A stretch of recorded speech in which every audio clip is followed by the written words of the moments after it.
Strategy के साथ, पाकिस्तान भी जानता था कि हमला होगा, एयर स्ट्राइक पहले हो चुका था, किस प्रकार सर्जिकल स्ट्राइक पहले हो चुकी थी। पाकिस्तान पूरी तरह जानता था कि इस बार भी छोड़ा नहीं जाएगा, मगर उसके बावजूद पाकिस्तान इतना दिमाग लगाने के पश्चात वह डेट नहीं जान पाया जिस दिन यह हमला होना था। 22 तारीख से 7 तारीख के बीच में कुछ नॉन मिलिट्री एक्शंस जिन्होंने पाकिस्तान को कमजोर किया, वह प्रधानमंत्री नरेंद्र मोदी जी ने और भारत की सरकार ने लिया। ये जो ऑपरेशन सिंदूर है, इसका एक मिलिट्री पोर्शन है तो एक नॉन मिलिट्री पोर्शन भी है। और नॉन मिलिट्री पोर्शन में सबसे बड़ी बात, इंडस वाटर ट्रीटी, जो सिंधु नदी समझौता 1960 का था, उसे स्थगित किया गया, अबेयंस में रखा गया। आप सभी जानते हैं लगभग 90% पाकिस्तान जो है इसी पानी पर निर्भर करता है। लगभग 80% उनका जो कृषि है इस पानी पर निर्भर करता है। इस पानी को यदि रोक दिया जाए तो पाकिस्तान की 1/4 जीडीपी गिर जाती है। इस पाकिस्तान को अगर इस पानी से वंचित रखा जाए तो पाकिस्तान के हालात वैसे होंगे कि उनकी जीडीपी लुढ़केगी, कृषि लुढ़केगा। केवल कृषि और जीडीपी नहीं, उनके पावर कट्स होंगे और इस प्रकार का माहौल पाकिस्तान में पैदा होगा कि पाकिस्तान एक फ्रजाइल स्टेट के रूप में, अभी भी फ्रजाइल है, और फ्रजाइल स्टेट के रूप में वो सामने आएगा। झेलम और चनाब अब संपूर्ण रूप से भारत सरकार के अधिकार में है, अधिकार क्षेत्र में है। और जिस प्रकार से यहां हम बांध बनाने की और रिवर को आगे बढ़ाने की बात कर रहे हैं, नए रिजर्वॉयर, इरिगेशन और हाइड्रो पावर से जम्मू कश्मीर, लद्दाख, पंजाब एवं हरियाणा, इन राज्यों को बहुत फायदा मिलने वाला है। यह कहा गया कि पानी और खून एक साथ नहीं बहेगा। मित्रों, जरा सोच के देखिए, 50 वर्षों तक जो संभव नहीं हुआ था, किसी भी युद्ध में यह संभव नहीं हुआ था कि इंडस वाटर ट्रीटी को रोक दिया जाए। जो संभव नहीं हुआ था वह असंभव काम संभव हुआ इस बार। अटारी वाघा बॉर्डर को भी रोक दिया गया। दोनों देशों के बीच में कोई ट्रेड नहीं होगा और इसका खामियाजा कोई भुगतेगा तो वो पाकिस्तान की इकोनॉमी भुगतेगी।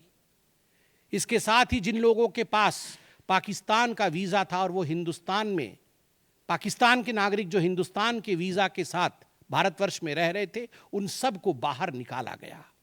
पाकिस्तान का कोई भी आर्टिस्ट, कोई भी परफॉर्मेंस वो भारतवर्ष में नहीं हो सकता है। इस प्रकार के कड़े प्रतिबंध पाकिस्तान के ऊपर लगाए गए। माननीय प्रधानमंत्री श्री नरेंद्र मोदी जी ने लगभग 20 देशों के राष्ट्राध्यक्षों से सीधी बातचीत की। How to isolate Pakistan, how to fight against terrorism. और सबसे बड़ी बात है, तमाम देशों ने भारत का समर्थन किया। सऊदी अरब, यूएई, यूएस, आप सोचिए इस्लामिक वर्ल्ड के बड़े देश हैं सऊदी अरब और यूएई, इन्होंने भारतवर्ष का पूर्णतः समर्थन किया। जिस समय पहलगाम का हमला हुआ था, माननीय प्रधानमंत्री सऊदी अरब में थे। सऊदी अरब के अपने दौरे को जब वो छोड़ के आए, तब उनको वहां एश्योरेंस दिया गया कि आप जाइए, हम आपके साथ खड़े हैं, वी सपोर्ट यू, हम टेरर के खिलाफ आपके साथ कंधे से कंधा मिला के लड़ेंगे। Pakistan was isolated. ये जो नॉन मिलिट्री एक्शन लिया गया, आज मैं कहना चाहता हूं कि 50 वर्षों से भी अधिक समय तक जो टूल्स कभी इस्तेमाल नहीं किए गए थे, जिस क्षेत्र में भारतवर्ष कभी नहीं गया था, वह टूल्स इस्तेमाल किए गए और अपने आप में भारत के लिए ये बहुत बड़ी बात है। बहुत बड़ी बात है कि इंडस वाटर ट्रीटी को रोका गया, 20 से अधिक देशों का समर्थन, आतंकवाद के खिलाफ एक निर्णायक हमले की तैयारी, और 6 और 7 मई 2025 उस रात निर्णायक हमला होता है आतंकवाद के ऊपर।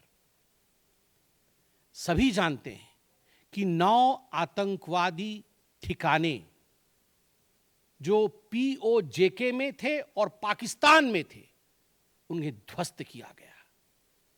यह ऑपरेशन सिंदूर एक बहुत बड़ा दायरा तय करता है। इसने पूरे विश्व को दिखाया कि भारतवर्ष क्या कर सकता है।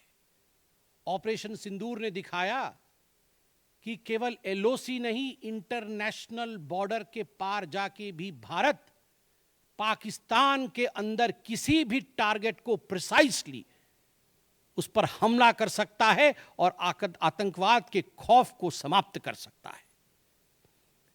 इस पूरे ऑपरेशन का लक्ष्य क्या था, इसे समझने की आवश्यकता है। लक्ष्य क्या था? क्या हमने लक्ष्य की पूर्ति की? What was the aim of operation Sindoor? Did we achieve what we aimed for? क्या लक्ष्य था?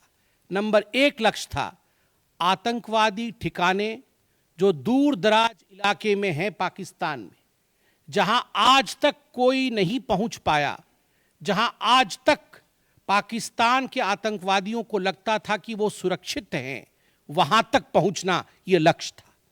दूसरा लक्ष्य था आतंकवादियों को ढेर करना, मार देना। तीसरा लक्ष्य था इन टारगेटों को जमींदोज करना, उन्हें मिट्टी से मिला देना। चौथा लक्ष्य था इस पूरे काम को करते हुए कोई भी सिविलियन, उसके ऊपर किसी प्रकार से कोई इंजुरी नहीं होना। और अंतिम लक्ष्य था किसी प्रकार के मिलिट्री, जो पाकिस्तान का मिलिट्री या सैन्य बेस हो, उसके ऊपर हमला नहीं करना। अर्थात यह लड़ाई आतंकवाद के खिलाफ थी। यह लक्ष्य था ऑपरेशन सिंदूर का। This was a fight against terrorism and terrorists. क्या हम लक्ष्य को पा पाए? आप देखिए, जब यह हमला हुआ तो 9 ठिकाने ध्वस्त हुए, उनमें 5 POJK में थे, पाक ऑक्यूपाइड जम्मू कश्मीर में, और 4 पाकिस्तान में थे। सबसे बड़ी बात है, पहली बार पंजाब प्रोविंस, जो कि पाकिस्तान का एक बहुत स्ट्रेटेजिक लोकेशन है, पंजाब प्रोविंस उनका हृदय है पाकिस्तान का, उसके अंदर भारतवर्ष घुस करके आतंकवादियों का सफाया करता है। यह अपने आप में छोटी बात नहीं है। This is a big achievement as far as operation Sindoor is concerned. Lashkar e Taiba, Jaish ए मोहम्मद, हिजबुल मुजाहिदीन, इनके ठिकाने ध्वस्त होते हैं। और मैं यहां वो नाम पढ़ना चाहूंगा। ये जो 9 नाम है, 9 आतंकवादी ठिकाने, मैं आज देश से अपील करना चाहूंगा, तमाम भारतीयों से अपील करना चाहूंगा कि ये नाम हमें स्मरण करना है। आने वाले 100 वर्षों तक हमें इन नामों को याद दिलाते रहना है, दोहराना है।